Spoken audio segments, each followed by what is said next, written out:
For coming. Good to see everybody. Woo-hoo-hoo. Thanks for coming. I'm Patrick Goff, City Manager for the City of Wheat Ridge. As you all know, this past July, Chief Dan Brennan retired here from Wheat Ridge after 15 years with our city as chief, and after 42 years in law enforcement. So really miss Dan. He's still in our community and very active in our community, and he did such a great job here at the City of Wheat Ridge. So I want to thank him again for that. Also want to thank our interim chief, Dave Pickett. He has been filling in during this transition, and he's also been doing a great job. So thanks to Dave. Prior to opening this recruitment for a new chief, we really reached out, and with the help of Gary from Public Sector Search and Consulting, we met with the community, and we met with different stakeholders, area law enforcement professionals, and our employees to learn about the qualities that are important for our next chief. The priorities that we heard from our community already included they want somebody that's going to embrace and engage our community, get involved here in Wheat Ridge, address issues surrounding homelessness and crime, especially in our city parks, in our Greenbelt, and at I-70 and Kipling area in Wheat Ridge. Bring a proactive approach to reducing crime, focus on community-oriented approaches that promote overall safety, enhance code enforcement and school resource programs, and be willing to revamp police programs to align with today's community needs. What we heard from our employees so far is that they value a modern leadership approach that is inclusive and collaborative, one that values employee input and embraces generational differences. Good news is we have two great candidates here that we've narrowed the process down to. So I hope you enjoy meeting them this evening, have some good questions for them. We have comment cards. I think you all have one. So please take your time and fill those out. We look forward to your input. So with that, I'm going to invite Gary up, and he's going to introduce our candidates, and we'll get started. Thank you,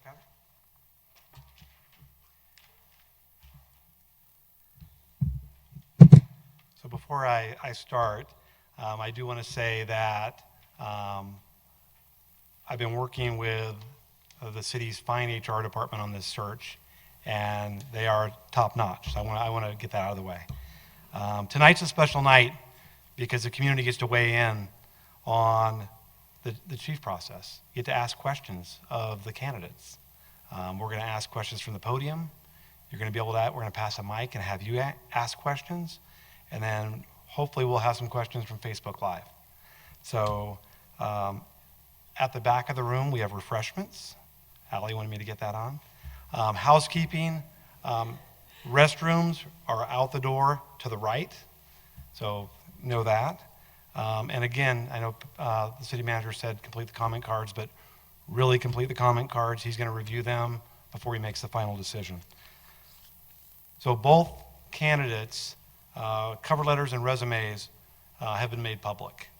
We're going to start off the night by inviting each candidate to come to the podium and tell us about their qualifications and experiences, and tell us why they want to be the police chief for the city of Wheat Ridge.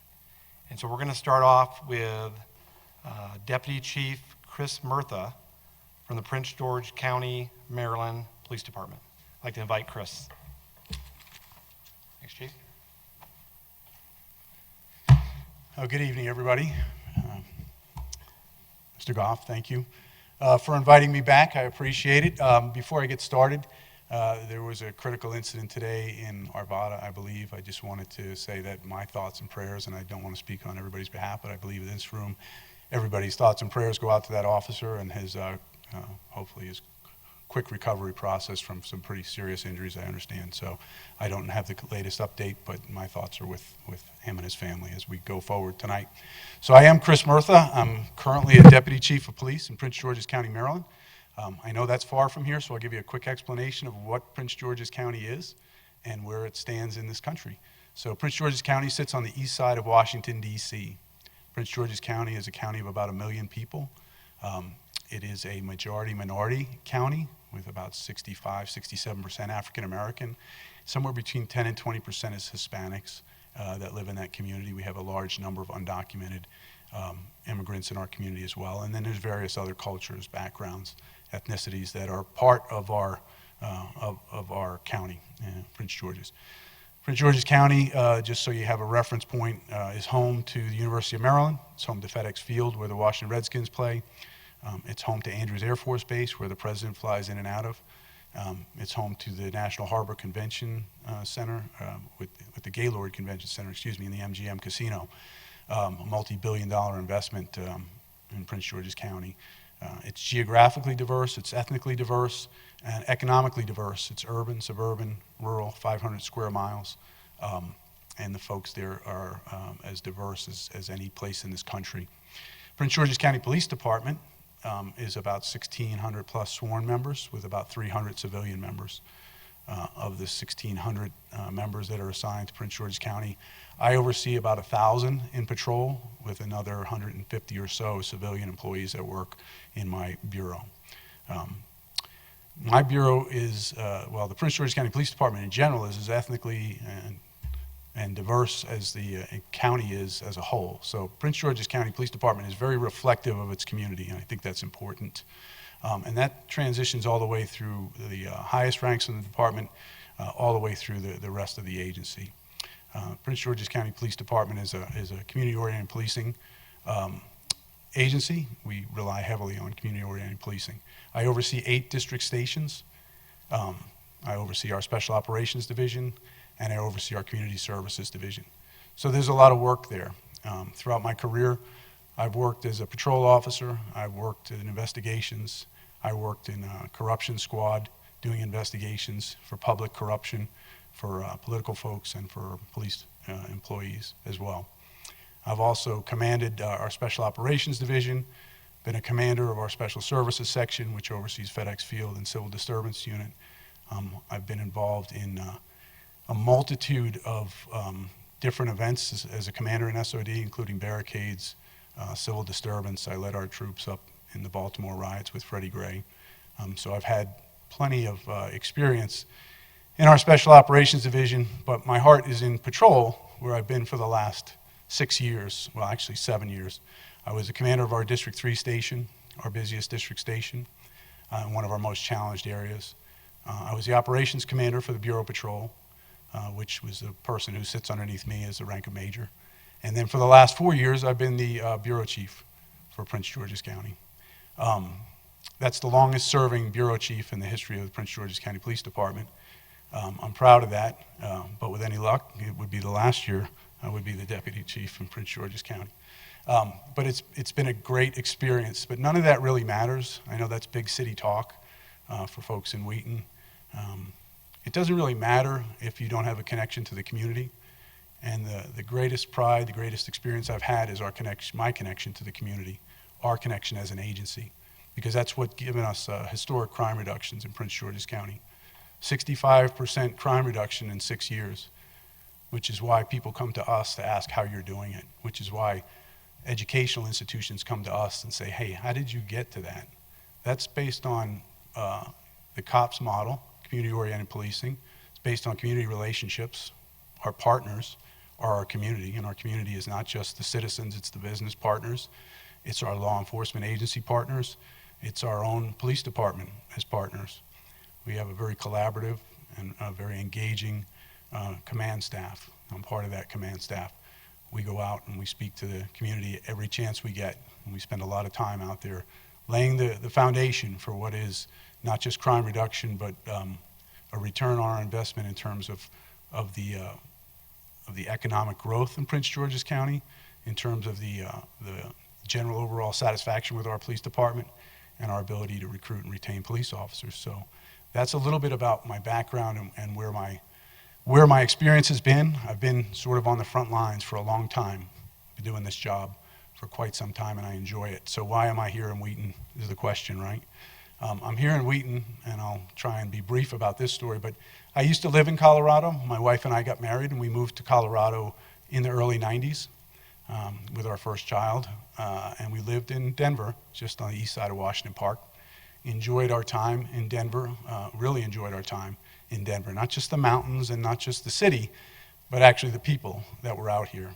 Unfortunately, when we had our third child, I was working for the Black Eyed Pea restaurants. For those of you old enough to remember the Black Eyed Pea restaurants.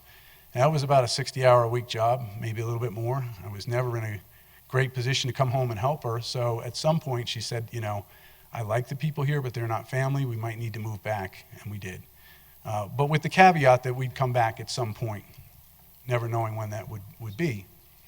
I'm very happy to say that, you know, we've gotten back to Denver, or back to Colorado, at least so far. And my wife is out there somewhere in the community because she's meeting with friends and driving around neighborhoods, and very hopeful that we have an opportunity to come back here now. And if it's not now, it'll probably be when I'm finally finished working for good. But at some point, we look to return. So that's sort of the personal reason. The professional reason is, and I thought about this today, I had a conversation with some of the command officers who said, hey, you're from a big city police department. Why Wheat Ridge? Why would you come back to Wheat Ridge, and why would you be interested in working in Wheat Ridge? And I said, you know, this is no different from where I work. The problems are the same. And I think it really lessens and cheapens the officers and the commanders who work here to say that it's any different.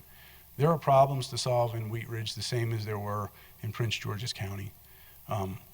And that's what I joined public service to do, to solve problems.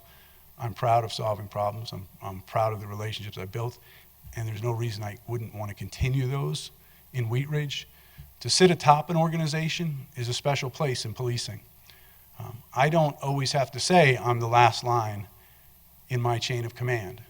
In the Prince George's County Police Department, there's always somebody above me that people can point to and say the chief's responsible for that.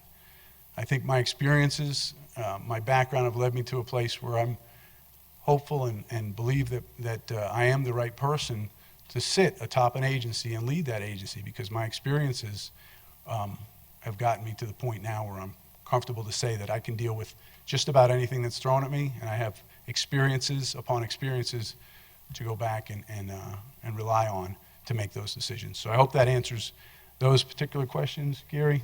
And with that, I'll turn it back over to you or to Vince for the next one. Thank you, Chief. Okay, our second candidate is Bureau Chief Vince Line with the Arapahoe County Sheriff's Office. Vince?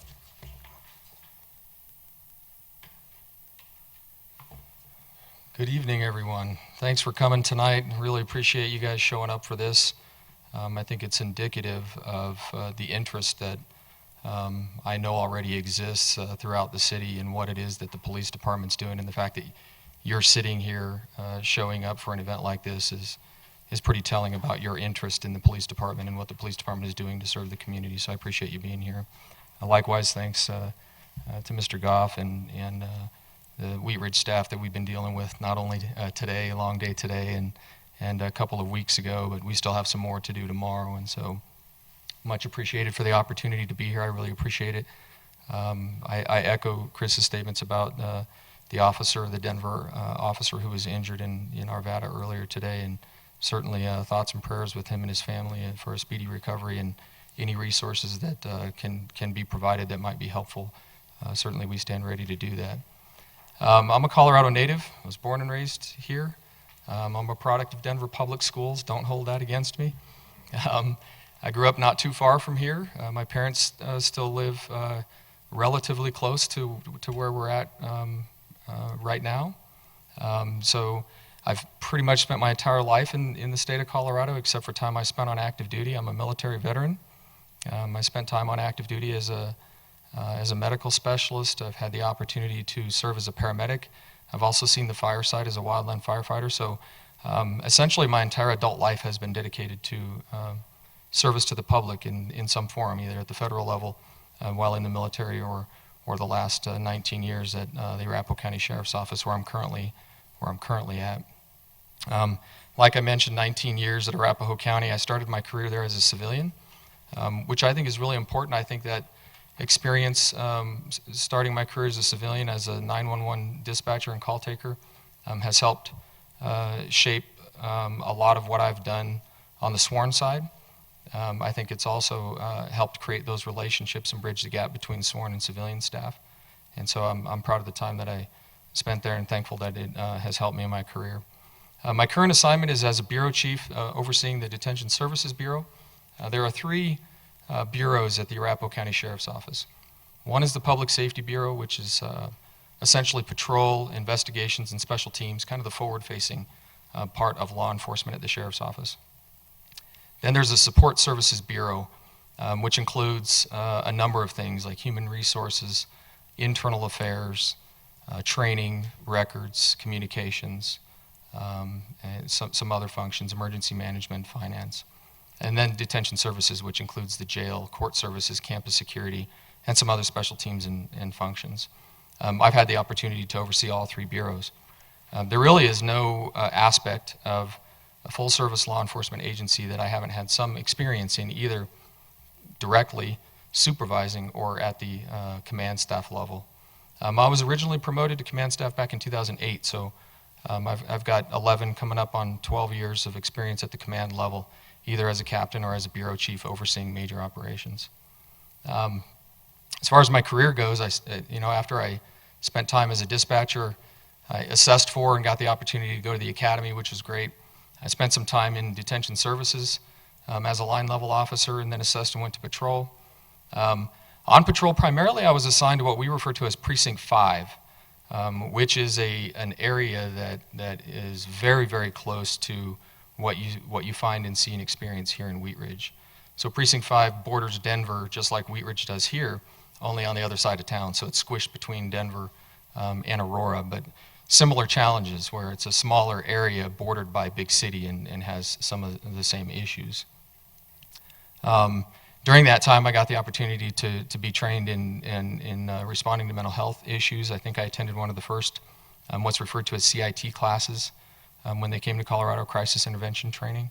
I also served as a peer support advisor, which is really important to me to maintain wellness and resiliency for our peers, to make sure that these careers are as long as they really should be. And I also got the opportunity to serve as a SWAT operator at the line level.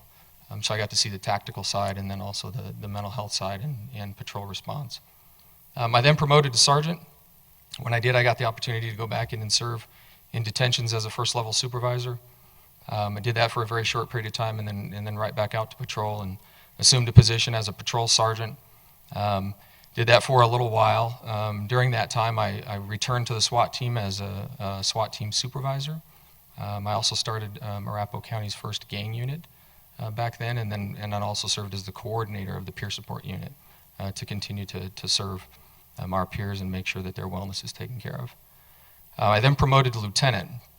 As a lieutenant, I served as a watch commander on patrol, so was responsible when I was on duty for all patrol-related functions across the county, which fell to my responsibility.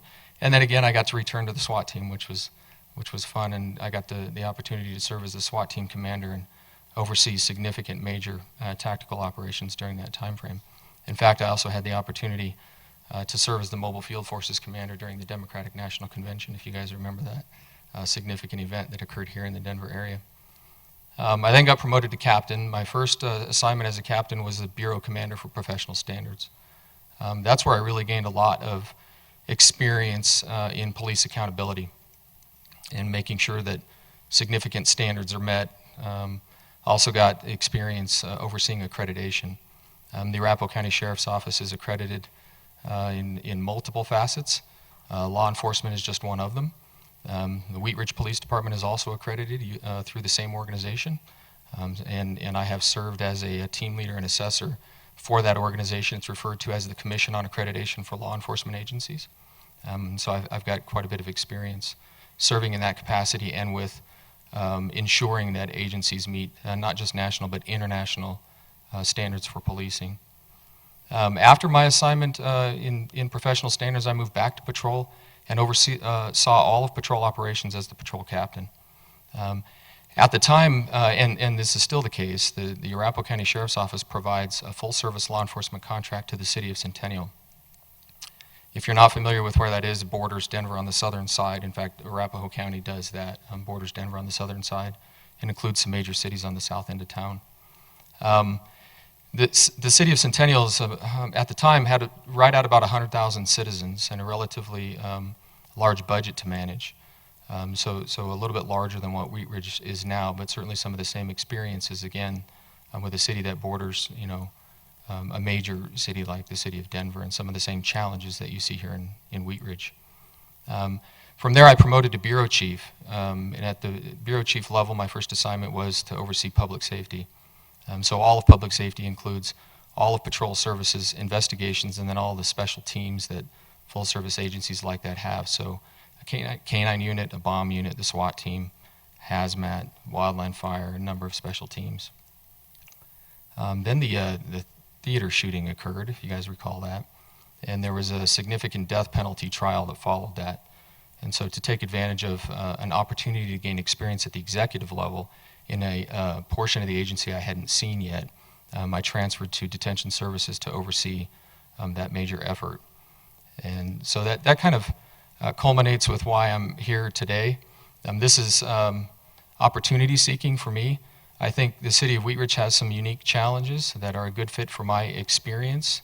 I also think that the city is a good fit for me, and I'm a good fit for the city, and there's a variety of reasons for that. Having reviewed the survey results from the community and from the agency, there's some relatively specific challenges in both that I think I'm a good fit for.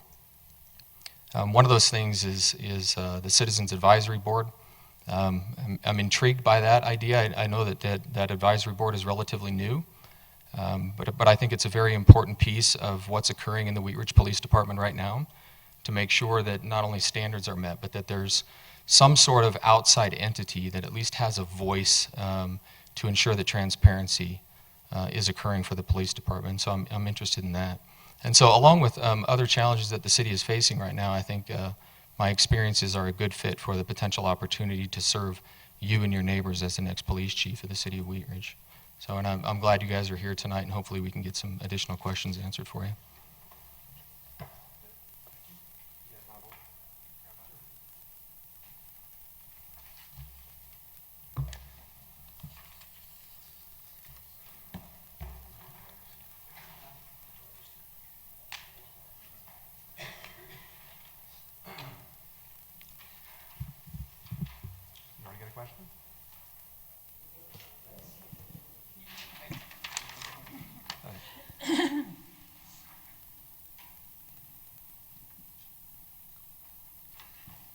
Okay, so the format's going to be, I have prepared questions, so I'll ask a question.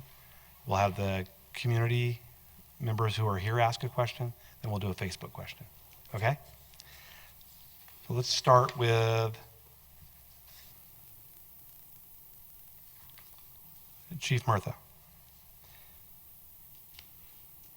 In your current role in Prince George's County, you're Deputy Chief of Patrol.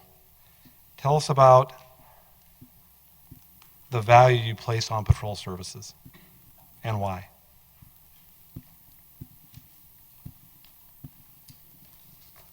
Make sure I get this on. I get in trouble if I are media relay or PIO. Again, I echo Vince's comments. Thank you for all of you for coming out tonight. I know it's never easy, especially when you think things are going pretty well in the police department, and a lot of people think that's the case. With respect to the question, what value do I place on patrol?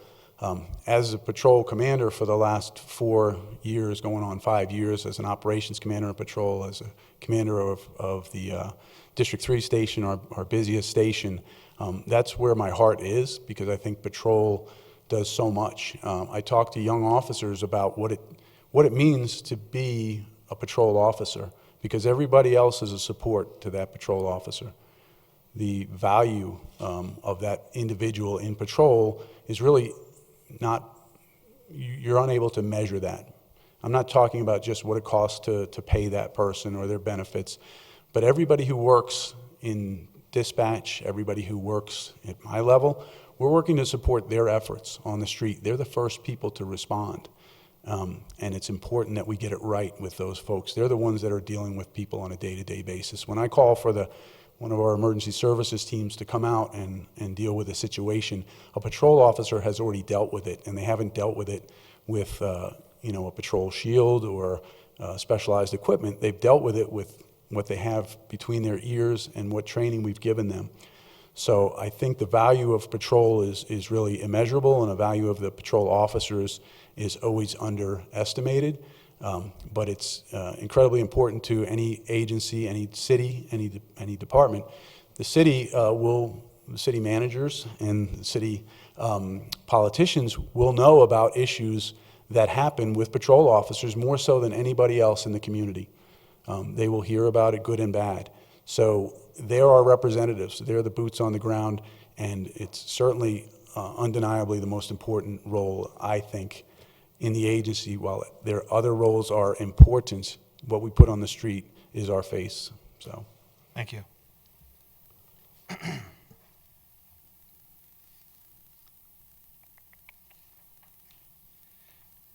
Chief Line, recruiting and retaining candidates.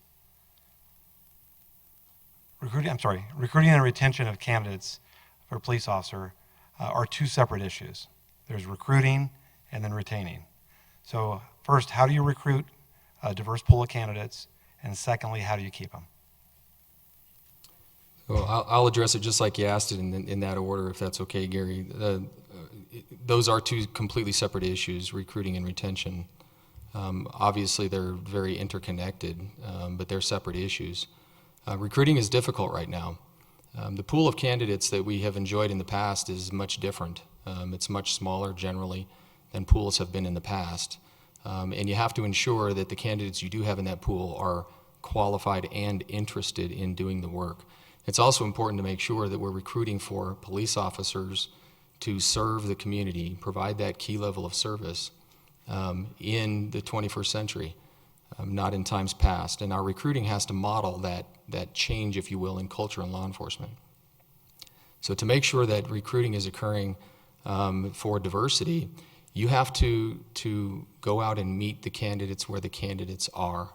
The days of kind of expecting that we're just going to post a position and there's going to be so much interest, we're going to be flooded with applicants, those times are over. So you have to go out in the community to those specific places where you're likely to find the candidates that you want to recruit. So you got to go out to universities and colleges. You have to go, and by the way, this is not just in the community, it's in the community and outside the community. So you've got to go to the places where you're likely to find them, at universities and churches and social gatherings and events like that, where you can reach out and touch those candidates that otherwise may not be within the circle of reach of the police department currently. And so if they're not seeing the things that are being posted or the announcements that are coming out, then they're not going to apply for that position. So you got to go find them. And you have to recruit for what we actually do. There's a period of time where recruiting videos and marketing materials are all about tactical teams and bomb teams and all these specialty teams, when in reality, the vast majority of the work we do in the police department is boots on the ground, responding to calls for service, and taking care of those people who call in with non-emergency issues, which is a big portion of what we do as well. And so you have to recruit for the job we actually do. You have to market the police department accordingly, and you have to find those applicants in the place that they're likely to be found and not expect that they're going to come through the door. And then you have to screen for those skills that we know are necessary in today's policing environment, not in times past. Moving from that into retention. Retention's a big issue also. Right now in law enforcement, at least in my experience, we have a few issues that we're facing when it comes to hiring and retention. Retention specifically, there's a group of, most agencies right now, there's a group of folks that are nearing retirement and quite frankly could probably leave any time if they had reason to do so. Then you have this group of folks that aren't sticking around to reach retirement age. They're leaving quicker for what they might perceive as greener pastures somewhere else or for other reasons. So it's kind of leaving a void in the middle years, if you will, from an experience standpoint to retain those folks. And then a lot of agencies have these big groups of folks that are new hires that are not very long in the tooth when it comes to experience in providing that level of service to the community. So you have to cater to those groups, knowing that that's the case. If generally the level of experience across the agency is lower because of those things I just talked about, then you got to increase training to make up for it. So there's some tactics that you can use to ensure that that we're retaining those folks that we've invested in. It costs a tremendous amount of money and resources to recruit and onboard candidates, and once you get them in the door, you don't want to lose them. So you want to do what you can to keep them here, and that can be, things. The easy things is compensation and benefits. You want to make sure those are competitive, and in fact, not just competitive. You want to make sure they're competitive enough so that your staff doesn't want to leave. You also have to treat them well enough to not look. If they're not being treated well or feel like there are issues internally, then they might be looking elsewhere. I certainly don't perceive that's the issue here, but that's something that as leaders we have to be conscious of all the time. But the biggest issue, I believe, for retention is valuing the work that the employees are doing. Chris mentioned the importance of patrol. That's a core function of a police department, obviously, is those patrol functions. But patrol officers can't do what they do without the rest of the staff. And their contributions to supporting that mission, their contributions to service to the community have to be recognized. They have to understand what value it is that they are bringing to the broader mission of providing police services. And quite frankly, if you recognize those efforts, then people are more motivated to come to work and continue to do it. And so retention becomes a little easier. But that also has to be done in an environment where compensation and benefits are competitive. Thank you. So if anyone from the audience would like to ask a question, Sarah will provide you with a microphone.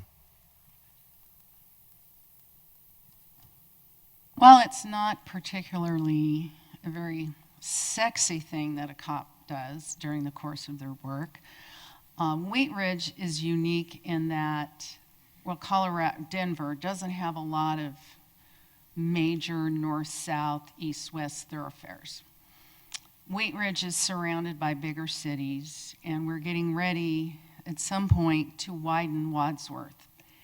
And because of that, a lot of people, because Wadsworth's traffic is so bad, a lot of people cut through neighborhoods and drive very fast through the neighborhoods. I happen to live on one of them. Kim lives on one of them. And I have raised this issue I've lived here 25 years. And my impression with the police it's not really a problem. But they don't live on the street. They don't see the cars going over 25 miles an hour. It's going to get worse when Wadsworth is widened. So my concern is, what would you do? What is your opinion about issuing traffic tickets, speeding tickets, and controlling cut-through traffic in residential neighborhoods? Okay, let's go with, since Chris, you had the first question, let's start with Vince on this one. You bring up a big issue. That's an issue that all neighborhoods in the metro area are dealing with right now. There's one specifically in the jurisdiction that I currently work in that's facing some significant challenges that are somewhat related to that.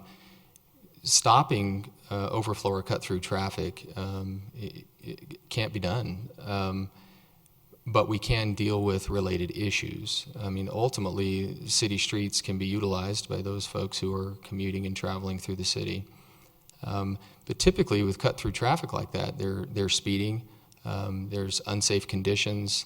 It's a neighborhood versus a major thoroughfare. So there are people out walking their dogs and enjoying their neighborhood, and kids playing. And those are the big concerns from my perspective. So you have to deal with that with presence, community information, and enforcement when it's necessary. And I think there are times with cut-through traffic where enforcement is absolutely necessary. But even with that's not the total picture. If you did have the resources to flood a neighborhood to deal with cut-through traffic, and you enforced every violation you saw, it still wouldn't stop the issue. So it's a collaborative effort. It's not just a police department problem. There's certainly a police department role in dealing with issues like that. But there's a broader collaborative effort that is needed with other city departments to deal with issues like that. And what is the impact of widening a road? You widen a road to deal with one issue and you create something else. And so it's a collaborative effort where you need members of the community to voice their opinions about that, and the police department has to work with other city departments and offices to ensure that those issues are dealt with accordingly. But certainly cut-through traffic generally is something that is likely to happen, and the enforcement comes in when you have unsafe conditions for the neighbors that live in that area and kids and pets that might be out in yards and stuff like that. So that's where enforcement comes in, is when you're dealing with the unsafe conditions related to the overflow traffic. Thank you. Chris, you want to take a stab at it? Yep, so thanks for the question. I'm going to step out of my role as a deputy chief and talk about where I live, because I live on a street that's used for cut-through traffic. I live off of a major thoroughfare, and when traffic backs up at the light at the top of the hill, people use my street to cut through. So I empathize with what you're talking about, and I've worked actually with the district commander because I don't live in the same jurisdiction. I live right across the border, so I have to work with the Montgomery County Police. And there's an engineering aspect to this. Much of what Vince said, I think I would agree with, but I would suggest to you that in my particular circumstance, we were able to work with legislature, and we were able to work with Public Works. We had speed humps installed. I know those are sometimes, there's a lot of questions about whether they're viable or not. But we also had no left turn signs put on the roadway, and it really cut the traffic down by about 80%. And all it took was an officer every once in a while to enforce that, and people got the hint. So we did make strides. They're public streets, and they're hard. It's a hard question for police executives to answer, because you can't say we're going to deny access to public streets or we're not going to ticket the local residents, because you end up catching just as many of them as you might catch other folks speeding through the neighborhood. And another part of that is some of these smaller streets, some of the design issues, maybe narrowing the streets, can also create more hazards, or putting a traffic device in the middle of the road that sort of makes the street smaller at certain points to slow traffic has been semi-successful, but people sort of acclimate to that, and they still tend to drive down the street. And yet, they're not always speeding. I know that because I've sat out there with the officers, and I said, that car seems, and I'm a certified radar operator, and I say, from my visual acuity, that car looks like it's going 35. He's like, oh, here it is, it's 28. Okay, well, it's 25 in the residential, so we're not really going to get a ticket there. It is a collaborative effort. I think engineering has a lot to do with traffic issues. I think enforcement is okay, but it just doesn't always solve the problem, and you've got to get beyond that, and that's where money comes in, and that can be an issue. So I don't mean to say that there's no resolution, because I've found satisfaction in my neighborhood, and I know I've done that in areas of Prince George's County where I work. But it's never perfect, and it won't be perfect. There are roads that actually are closed off, where the residents got enough signatures to say, we're happy to go the long way around if you're willing to close this road off. But that takes a lot, and it takes a lot of people to agree on that solution. So, Thank you. Okay, the next question is our first Facebook Live question, and we'll start with Chief Murtha on this one. What are 3 causes you will focus on as the chief of the Wheat Ridge Police Department? I'm sorry, did you say 3 causes? 3 causes. Okay, I'm assuming those are three efforts as far as maybe crime reduction and that sort of thing, or issues that are prevalent in the community. Let me just start by saying I don't want to come here and say that I know exactly what Wheat Ridge needs, and I'm here to impress upon Wheat Ridge the things that I did in Prince George's County. I certainly need to come here and understand what's happening. But as far as the causes, I think the first cause, if you will, and I know this might not be the intent of the question, is to develop the relationships in the community that are so integral to the success of any police department. So as a cause, it's important that any police chief be connected to his community. And that's job one. And the community is not just everybody sitting in the audience here and everybody in the community. It's the business community, it's our police officers, it's our politicians. And that's the job of a police executive in today's world, I think, is to go out and deal with that. So that's job one. Job two is kind of assess what issues, what culture exists in the police department, and what culture exists in Wheat Ridge. What do people in Wheat Ridge want? because we're a reflection of the values of Wheat Ridge. The police department should always be a reflection of the people and what they demand and what they want. So while that's not a crime issue, that's certainly something that's important. And it's important to know what you have internally, what you have to work with within your budget constraints, within your manpower, within your leadership, so that you can assess problems as they come along. And those problems may be I-70 in Kipling. They may be issues along the Greenbelt. I know those are prevalent issues. There's other issues that are tangentially related to the police department that we have a foot in, but it's not necessarily directly us. When you watch the council or the city council and you watch their tapes, you hear about issues that come up that you go, that's not necessarily a police department, but we might be able to help out on some of those issues, whether it's, keeping people warm during the cold months. I know that was an issue at the last council meeting, things of that nature. So for the three causes, I would say, first of all, develop a relationship. That's important. Second of all, understand the culture that exists and be a reflection of the community. So, Thank you. Chief Line, same question. Okay. I think the developing a relationship piece can't be overstated. I think there's really four important groups from my perspective that those relationships have to be cultivated in. One of those groups is with the community directly, and that can be done in a number of different ways, but it can't be done while sitting in an office. You've got to be out doing that, and so you've got to cultivate relationships with the community. I think the Citizens Advisory Board or Committee can help with that. So getting out and meeting folks is one piece of that. You can't wait until after a crisis to develop relationships in the community. You have to develop those relationships prior to an event occurring.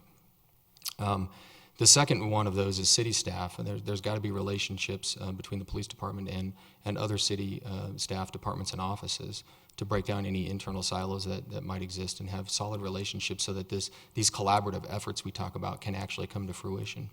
And then obviously internal relationships with the police department need to happen too.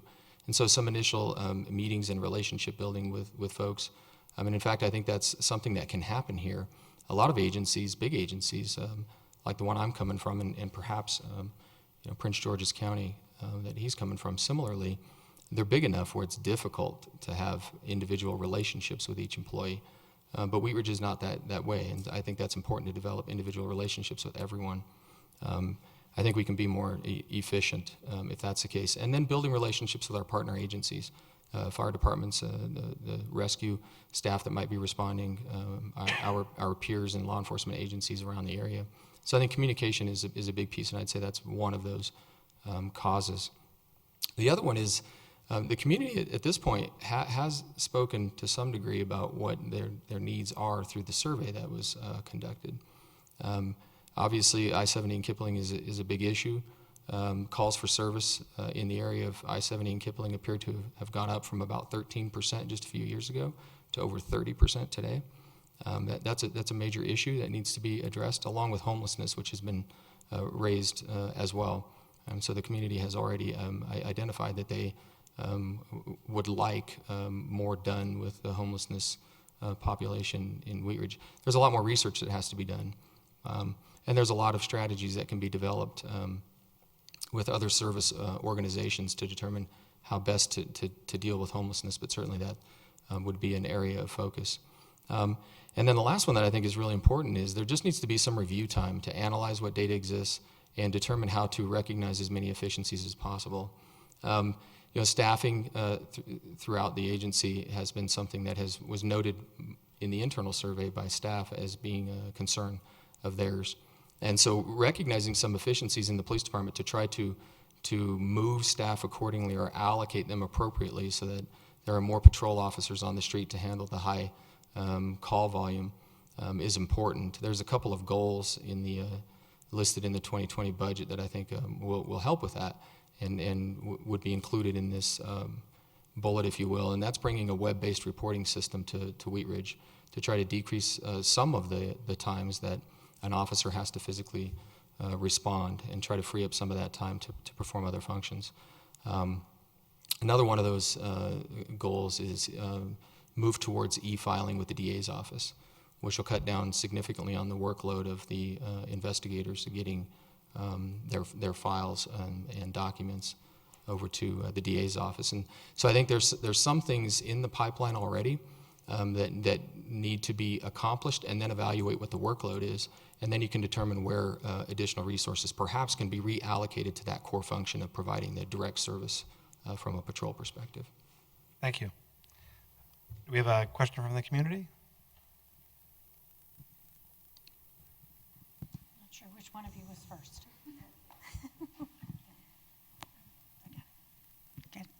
Okay, thank you. So we're Wheat Ridge. We think we're pretty special and unique.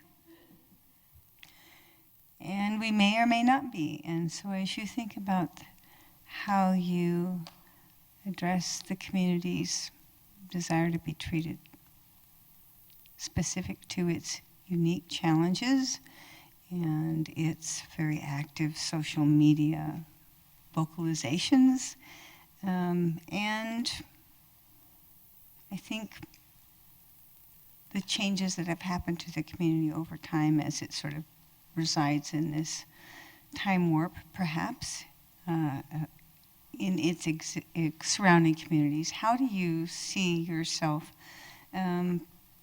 adjusting to from where you've been to where you might be? Let's start with Chief Mirth on this one. So just to be clear, how would I adjust from where I am to the folks, the good folks in Wheat Ridge, and the values maybe and the lifestyle that they currently have? How would I manage that and that transition? Is that kind of what you're asking? Just to be clear, yeah. And the social media aspect of it as well, which is kind of infused in every part of police executives' world nowadays. Yes, I think, I refer to my earlier comments, but you have to be a reflection of the community you work in. And this is a community that is in some ways changing. I know that. As you drive around, you see a lot of shovels in the ground and you see a lot of construction going on. And I'm sure that there are folks who liked Wheat Ridge the way it was, and there's people who want to see change in Wheat Ridge. And they want to see that construction, and they want to see Wheat Ridge evolve into something else. That's not necessarily my role as an executive, as a police executive, to decide that. That's up to Mr. Goff and those folks to decide what the future is. But where it comes to myself and how I relate to the community, what I talked about earlier, getting out and talking to the community and engaging the community at every turn, will give me the feedback to tell me what to do. I don't need to ask myself what to do, because that's not where the questions and the problems lie or the issues lie. It's from the folks in the community. So getting out there and engaging with folks. Now, with respect to social media and responding to what you've described, I think is more of a caustic social media narrative that can exist out there. I pay attention to people who bring issues to the police, because if you don't tell me something's wrong, I can't fix it. The way they deliver the message, I never really pay much attention to if it sounds caustic. If it's a legitimate issue, it's worth investigating and it's worth understanding. There are some folks who have certainly there are some folks who are very opinionated on social media sites, and they believe what they believe. But generally, you have to reflect the community overall, the largest section of the community, and what they want. And you rely on politicians to help guide you through that, and you in turn become that. Because I've become Prince George's County, and I understand what the folks in Prince George's County want, and it's not that hard to come to a community after you've sort of been raised in one place, moved to another, and then end up in Prince George's County, and folks have to tell you what they want, to be able to internalize their values and move forward with that. So I have no problem with that. I think that's actually why I've been successful in Prince George's County, because I've been able to internalize those values and anticipate what people will say. And I'm very good at that. I'm not clairvoyant. I can't predict the future, but I can say, and I'll give you an example. Folks talk about, they talk about technology and policing. And folks have come to us to try and sell us facial recognition technology and other sorts of fingerprint scanners and things of that nature. We're very careful because we have a large Hispanic community and a lot of them are undocumented. So for me to just sign a contract to have those technologies without consulting with the community would be grossly irresponsible of me. And I knew before I even said anything that the Hispanic community is going to be very upset and think we're going to place these devices around town to catch folks who are basically violating civil law, not criminal law. So it's a non-starter because I could predict those kind of things. So I think if you're truly engaged with the community, and you know that's where I've been for the last 7 years, if you're truly engaged with the community, you can answer most of those questions, but you are a reflection of the community, of the politicians, and you have to sort of morph yourself into that. I don't ever want somebody to know where I stand politically. I don't ever want somebody to know where I stand as far as my belief whether there should be more construction in this town or less. That's not my job. It's not the police chief's job, and I should never, ever show those cards. My job is to serve you, is to serve the public, the people on Facebook, anybody watching this, and to be the best person I can be for you as your representative. Thank you, Chief. Chief Line? I'll address that a couple of different ways. Number one, you are unique and special. I do believe that. One thing I thought was very interesting in the revitalization study that was done was the effort that folks undertook to identify what the neighborhoods actually are. So there were 8 identified neighborhoods across Wheat Ridge, specific neighborhoods.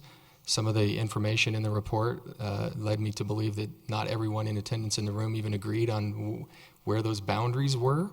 But each one of those neighborhoods are unique in and of themselves. I also thought it was interesting that those neighborhoods are not reflected in the patrol district maps. Don't follow those neighborhoods, and not that they have to, but they don't. They also don't follow the council districts. They're unique in and of themselves. And so I think there has to be some work done to get into those neighborhoods and learn about those neighborhoods and find out what unique challenges and issues and concerns that each one of those neighborhoods have. And then make sure that to the degree we can, that we're meeting what those needs are. A lot of policing has to do with community role definition. What exactly does the community want from their police department? And so I think those relationships are extremely important. And I think that's how you overcome those issues, is you get out in those neighborhoods and learn the neighborhoods specifically, and find out what is unique about each one of them separately and differently. And then, of course, there are things that apply across the city as well. But there are some there's some uniqueness to each one of them that you have to learn. As far as the social media question, I think it really boils down to one word. It's transparency. If you're transparent with the community, that builds trust. And when the community trusts you, you can deal with those negative issues that are coming up on social media. Even if you don't agree, and there will be things, even with the best relationship, and with transparency and trust, there will still be times when there are disagreements. And that's okay that there are disagreements, as long as you have the relationship that gets you through those issues without significant fallout. So the relationships are really important. Transparency and trust in the community is extremely important as well. Great. Thank you, Chief. And we're going to stay with Chief Line for the next question. Homeless issues can be very difficult. What has been your experience in this area, and please be specific? In response areas that I've worked in, homelessness was not a major issue. We dealt with some homelessness issues, but not to the degree that Wheat Ridge is experiencing now. And I base that comment off of the most recent, what's referred to as point-in-time counts for homelessness. City of Wheat Ridge, the latest data that I could find was the current count is 474. That doesn't provide me any trending data on whether or not it's getting worse or getting better. So I don't have any additional context related to that. But certainly homelessness is not only an issue, but it's on the rise if you pay attention to the comments in the survey that we took a look at, and other issues, in the media, in the local paper, et cetera, where homelessness issues are covered. Also, I have been in and around the city a lot here lately, and have spent time touring a significant amount of sites throughout the city, and visited every park I could find. There were some on the map I couldn't find, so I don't know what's up with that. I'll have to figure that one out. But But homelessness is definitely a problem. I encountered homelessness, I think, at just about every major park on the map that I could find as I toured around Wheat Ridge, and it certainly is a major issue. In my experience, the best way to deal with that is similarly a collaborative approach. Homelessness is not necessarily just a police department problem. The police department has a small role to play, along with a lot of other service organizations. So you have to take a problem-solving approach, and you have to be collaborative with other entities, specifically other service and provider entities, to determine how to deal with it. Each individual who's homeless has their own reasons for homelessness. We can try to categorize those things. Is it drugs? Is it alcohol? Is it the price of housing? Is it joblessness, mental health? Maybe it's a little bit of all of those issues. But each individual that's suffering from homelessness has their own unique reasons for why they are. And one of the best solutions that I have seen in my experience traveling around the U.S. conducting assessments is a very individualized approach, where you have folks that are specifically assigned as outreach folks for homelessness, where you go out and make multiple contacts with them and develop a relationship with them, and then try to determine what the hurdles are in their way to return or to get themselves out of homelessness. What services do they need? Why are they in the situation they're in? Do they even want help? Some of them are assistance resistant. They don't want help. It's a choice, and you have to figure those issues out. But you have to be able to provide some mental health issues, and you have to be able to deal with the drug-related issues. So a very individualized approach, but a collaborative approach. I know Wheat Ridge is moving towards, along with some other neighboring cities and the county, I believe, moving towards a navigator approach in 2020. I'm very interested in hearing how that goes and how the police department can partner with that. I don't believe, although I could be wrong on this, I'm not sure if that position that is coming on board is assigned to the police department or some other entity within the city. But nonetheless, there's definitely a partnership there if it's not. If it is, then we need to figure out how to get the homelessness navigator paired up with the officers that are providing enforcement and go out and make those individualized contacts and find out what resources are available and what each individual needs so that assistance can be provided. Thank you, Chief. Chief Murtha, same question. What's been your experience in this area as well? My experience in Prince George's County is we have a fairly significant homeless population in Prince George's County that we deal with. Homelessness in and of itself is not a crime. It's not a criminal matter, but there are people in crisis, and we certainly have more than our share of calls about issues surrounding not only where they live, but their activities, and they certainly are resource intensive, if you will, because a lot of these folks are in mental crisis, because a lot of these folks have addiction issues, and because they're engaged in basically in the public.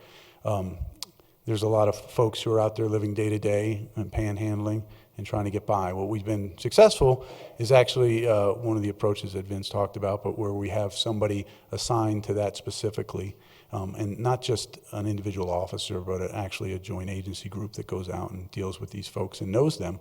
I knew a lot of them when I was a cops officer on the street, and I knew what their issues were. I also knew that when a radio call went out for one of those people, I would be able to provide insight to that officer as to what they might come up against and what the issues might be that might trigger that person. So that it's an officer safety issue that goes along with that. Certainly a community issue. Community sometimes sees blight in these camps that pop up along your green belt, beautiful green belt that runs along Clear Creek. Certainly people want to walk that trail, and they want to walk it and feel safe when they do that, and I understand that. And there's a role for the police in that, but there's also certainly a role for social services that we've been able to tap into in Prince George's County. And our faith community has been phenomenal in Prince George's County as far as helping us out with a lot of either temporary or long-term housing solutions. So we've tapped into private sector resources there. We've tapped into other government agencies, and as an agency ourselves, we've been able to identify folks who are sort of have sort of a proclivity to be able to deal with folks in the homeless population. And it's worked pretty well for us. We've seen a significant decline. We use a lot of our resources, our aviation unit, to identify homeless camps and then get in there and see what's going on. And a lot of these folks are immigrants who set up camps and they don't know how to access services. So there may be a bilingual issue in Prince George's County that we deal with, so we connect them to services. And if we keep connecting them to services, eventually they avail themselves of it in many cases. Sometimes they do refuse service, and that's always a difficult one to deal with. Thank you, Chief. Another question from the audience? At the end?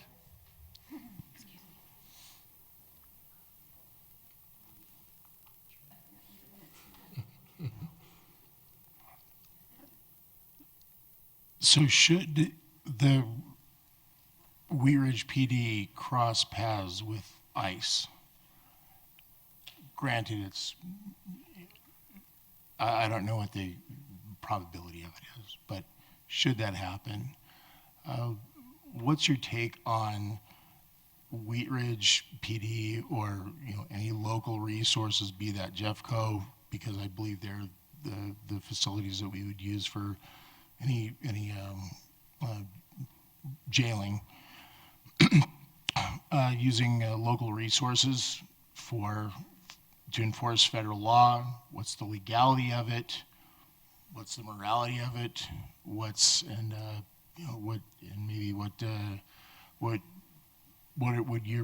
would be your concerns about possible repercussions or getting branded as a what it's called, a sanctuary city, should something like that arise? Let's start with Chief Murtha this time. So your question about immigration and coming across immigrants, correct, and how Wheat Ridge should deal with that, in my opinion? Is that sort of sum it up in a nutshell? Be the interaction between Wheat Ridge PD and ICE, basically local to federal, and there's a lot of baggage. I don't think anybody can dodge that there's a lot of baggage that comes with that question, and a lot of associated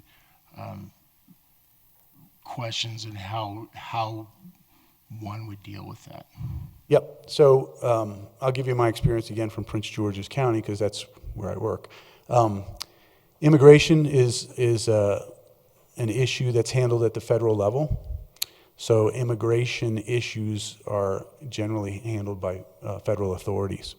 The way I explain that to folks who might feel otherwise is I suggest to them the day you see an ICE officer running traffic out on Wadsworth is the day that we'll start enforcing civil immigration law, because that's their job, and our job is to ensure that everybody in the community feels like they can report issues to the police. We have a large immigrant population in Prince George's County, and the issues are deep. You alluded to that. But they are our citizens, whether they're here legally or not. We're responsible for their safety and well-being. And if they don't feel comfortable to report to the police because they think that we are embedded with ICE, then we have a problem in our community. We have a group of people who are going to be victimized. We find above 90% of the folks who are victimized in the Hispanic community are victimized by other Hispanics. So if that is true, and we believe it very strongly to be true, you're going to have people who won't report things to the police because they're concerned that you're going to check their immigration status. In Prince George's County, we work with Casa de Maryland, which is a large outreach group that we've partnered with. We actually have $1 million grant with Casa de Maryland. And that $1 million grant is towards relationship building. So we work in the community to build trust and relationship, and we demonstrate to them that while we will not tolerate any criminal in the community, regardless of their immigration status, civil detainer issues, which are really a hot button issue across the country right now, are not something we enforce. Now, when somebody gets to the jail, there is a mandate if you want to be part of if you want to access federal funding, that you run folks through the background check that would determine their status.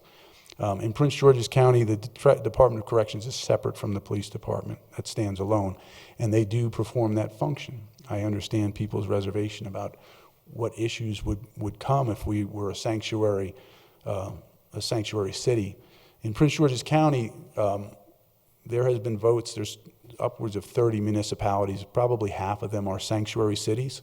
But that's really only in name, because they take all their folks to the jail, and the jail runs them anyway. So while you may say you're a sanctuary city, they're truly not sanctuary cities. So calling yourself something and not being that is different from actually being that. But ultimately, those decisions are made. Those decisions are made in concert with the folks who have to answer that question, and those are politicians. But we do work with ICE for violent offenders. We have a large gang population in Prince George's County, and many of them are from El Salvador. MS-13 is our gang of choice in Prince George's County. We don't let them run wild in Prince George's County. We've been able to actually do some great work with the federal government, the FBI, and other agencies to put those folks in jail. But that's a separate issue, regardless of their immigration status. Lately, there was a few cases actually in the county where I live, Montgomery County, where the police department took action against immigrants, and there was quite an uproar in the community. And I think we have a balance that's right in Prince George's County, and some people are still struggling with that. But we have a balance because we've had exposure for years, and for hundreds of thousands of folks who come from Mexico and Central America to our community, we understand what the community expects from us, and we understand what our role is in immigration policy. So, Thank you, Chief. Chief Line, same question. I have quite a bit of experience in working with a local ICE office in conversation here locally. I absolutely believe there is a difference between federal officers enforcing federal law. Immigration is a federal problem; it's not a local problem, and that's a problem that the federal level needs to deal with. In Colorado, there's a new law that was passed this year. Or new legislation that was signed by the governor this year, which prevents any agency, including those folks who are taken to local detention facilities or jails, to not honor the administrative detainer requests that are lodged by ICE. There's a couple different versions of those.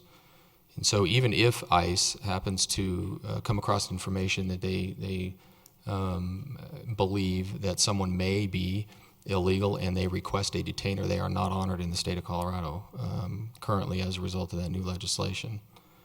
And as far as enforcement on the street, the immigrant population is already hesitant to report crimes as a result of their potential status, and we have to be sensitive to that.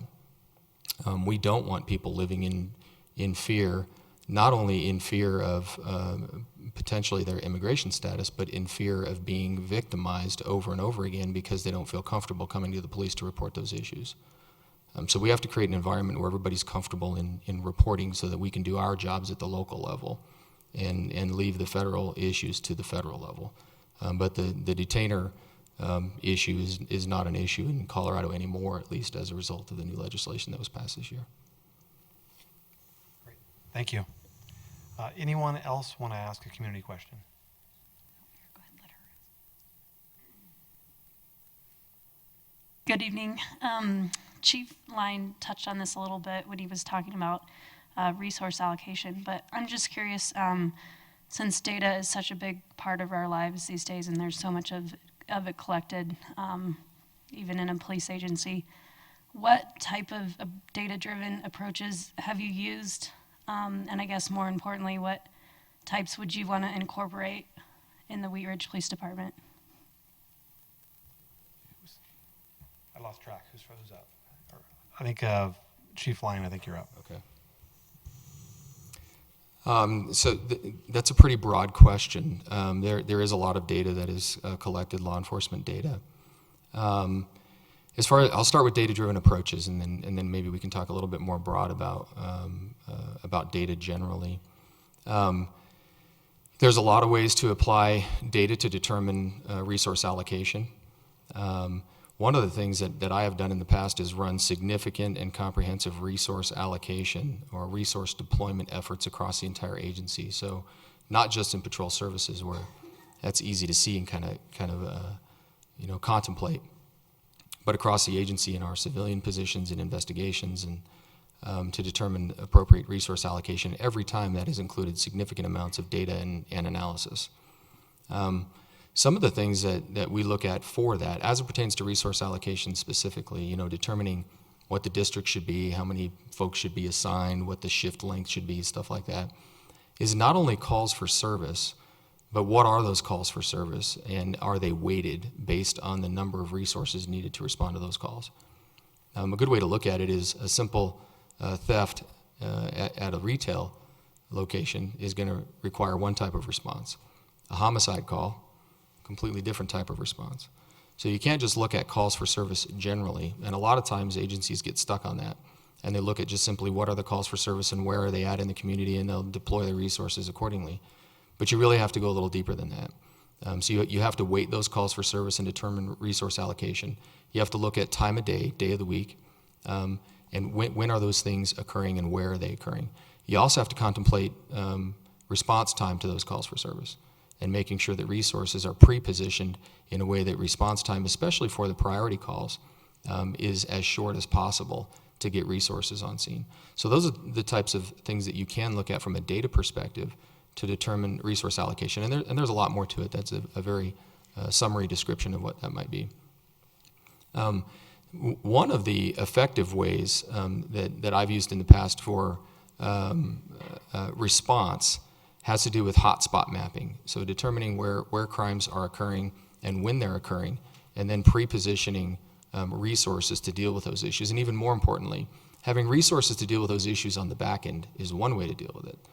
But anticipating those issues and dealing with them on the prevention side is just as important as on the response side. So knowing where those hotspots are and what it is that's driving that, and then flooding that area with resources, information, education, and quite frankly, to loop back to the community relationship piece, the cops can't be everywhere. And so those that trust in the relationship and community relationship is really important. Because quite frankly, that's how we prevent crime, is having lots of eyes and ears and people who are willing to report when issues occur. And so looking at it from a hotspots perspective, where in the community are these issues occurring and when are they occurring, you can deal with both the front end of the crime and dealing with the response issues on the back end. Thank you. Chief Murtha?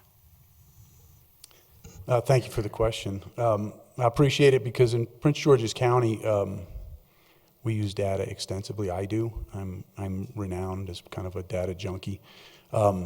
We have a very robust joint analysis and intelligence center that provides data to me, and I would suggest again that the two of the most prominent reasons, really three reasons if you include the relationship with the community, but two internal reasons that we're down 65%, going on 70, we're down 15% this year in crime again, which translated was 103 or 4 crimes a day 6 years ago, and now we're down to about 35 crimes a day. So there's a significant impact on the average person and what they're seeing on a day-to-day basis. And that's in no small part due to the data collection that we do. For a while, we were just, forgive me for this choice of words, we were just vomiting data. Here's the data. This is what, this is when this occurred. This is the places, whatever. And really the question I always ask is what's actionable in that intelligence? And how do I do something about it? And how do I allocate resources to deal with it? So for the first maybe 4 years that I've sat in the command level, really we were dealing with issues where we could find very large targets of pockets of crime and we could deal with them. But we weren't getting down to the granular level to really understand what's happening here though. Why are they doing it? And that's really required a more comprehensive look at the data we were requesting and what we were doing with it and how real time we were and how we were able to move our resources, which is hard in a big agency. Trying to get people to move is like turning the Titanic. It doesn't turn very fast. But what I was able to do is bring on some software that gives us real-time mapping. So I know where crime is happening. I also know where crime's happening in the District of Columbia, because if they're pushing their crime, they're pushing it to us. And I know how to plan for that when I see crime. And so all the commanders are plugged into that. Spreading that information out is really what makes a difference. I could keep it to myself and I could tell everybody tomorrow, this is what I'm seeing. it's better if the commanders, if the lieutenants, if everybody has access to that type of program. Every day, I have a number on my calendar, and that number is what we did this time last year. So I know what number I have to beat. I know that this day last year might have been a high number of robberies because it's close to Christmas and X, Y, and Z. And I know that I need to deploy folks around shopping centers, but I've already anticipated that because I have data from last year and the year before, and I've plugged that in. But I also want to know what's changed, what's trending, all these package thefts. I don't know how hard Wheat Ridge may or may not be hit, but people are stealing packages off of doors left and right. So now I'm trying to figure out where, why, when, how is this happening? And one of the things that data told us, and we were able to get to the granular level, is if you tracked some of these package thieves, you realize they were just following the truck around. Well, maybe they're following the truck, but what we come to find out through good investigation, where we put the human part to the data, is actually the truck driver was calling his girl, and she was following, and he would throw the package out, and then she'd go and get it off the doorstep. So that's where data led us to a conclusion. You would have not been able to get there if you didn't have a good look deeper into the data part of what we do. So not only do we publish the daily crime report, which tells us how we're doing for the week and the year, not only do I have a calendar that tells me how we did last year and the year before and how we did in certain categories that I've targeted for the year, but I also put out what we call a daily action message, patrol daily action message, which tells us what goal each commander has based on the numbers we did last year and where those crimes were, property crime versus violent crime versus all those things. So inputting all that data and spitting that data out in an effective way and translating it to the troops, because if you ask a patrolman in roll call, hey, do you know why we're doing this today? And their answer is, I have no idea because the sergeant told me we were, you've lost the battle of the data because data has to be pushed down. In this day and age, so much data, you've got to really focus on what's important in the data, and that will get you to your resource allocation. Calls for service are part of it. We're constricted in Prince George's County because economic development depends on response time. You cannot build in certain areas if that patrol district doesn't meet response time requirements.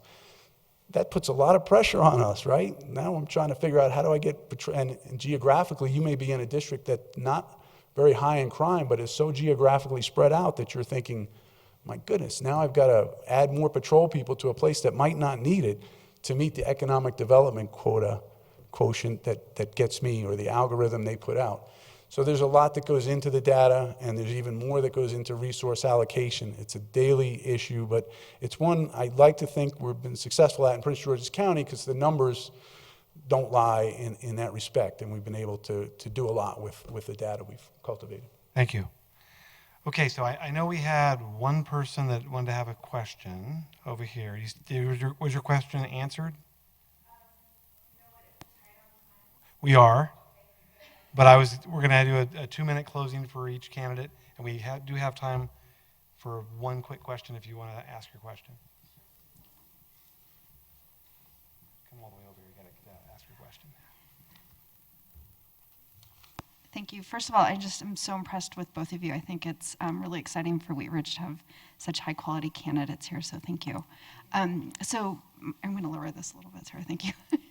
So Wheat Ridge, like our neighbors in Jefferson County, we are going to be facing some changes to our own community policing as the county starts to shut down its jailing capacity. So the ability to refer different charges to the courts for sentencing and jail time is going to be fundamentally changing over the next couple of years. I'd love to hear from both of you. What are experiences or examples you guys have of changing policing in the municipal or in the local level because of changes to jailing capacity? Thank you for that question. This time we'll start with Chief Murtha, and bear in mind we've got probably about 3 or 4 minutes for each of you guys. All right, I'll be brief, but my experiences, and let me give you a quick background. Our current state's attorney, our old state's attorney, Angela Alsobrooks, graduated to become the county executive, which was great. She was a great partner. Current state's attorney believes in a very strong diversion program to keep people out of jail. Our jails used to be overcrowded. Our own jail facility was overcrowded for many years. It was difficult to get space in that jail, and that was a problem. It's not a problem now because we divert people. The unfortunate side of policing is that diversion, from my perspective, has a lot of risk associated with it, because overwhelming majority of folks we find deceased from homicide or involved in perpetrating the crime have very lengthy criminal records that aren't addressed, and they're actually wiped out or expunged because of the current stance. And while the state's attorney, I understand, has a social agenda and mandate from the people, it's somewhat ineffective. So what we are given as an outline is jail as a deterrent to crime. And the fact that you can't access jail makes you have to be creative, you know, as a government, as an institution, as to what you can do and to work around it. I understand the constraints and the expense of jails, so I'm not tone deaf to that, but I do know there's a definite impact. And I think when I think of issues around reduction in jail facility, I think we're going to turn some people out. We need to know who they are and what the limitation is going to be. Violent offenders are a priority, and then who is going to jail if we have limited space. So that's engagement with the folks making those decisions. That's engagement with Jefferson County to make sure that we're understanding and we're all on the same page, and we're reflective of what the community expects from its county as the city representative on that. So I'll kind of leave it off on that to be quick. Thanks, Chief. Chief Line? I'm very interested in hearing from Jefferson County what the plan is. I don't know that there is one yet. If there is, I haven't seen it. So I'm curious to know what that is. Is it, you know, those folks who have served a significant portion of their sentence and are going to be released prior to their otherwise established release date? Or are they dealing with it on the bond side? You know, a lot of times we have folks sitting in custody who have extremely low bonds, and it costs taxpayers more money to keep them in custody than it would be for them to post their bond or pay their fine. So there's a couple of different ways to deal with that, and I'm just not sure what Jefferson County's plan is yet to deal with the shutting down a floor, I think, is what they plan on doing, an entire floor. So I'm curious to hear more about that. Depending on how they approach that, then strategies can be developed to deal with it at the local level. So is it pretrial folks who are being released, or is it folks who have served a substantial portion of their sentence? So it's a different strategies depending on who it is that's coming back into the community. But certainly there's some perception that calls for service or potentially could go up, and it could cause some strain on already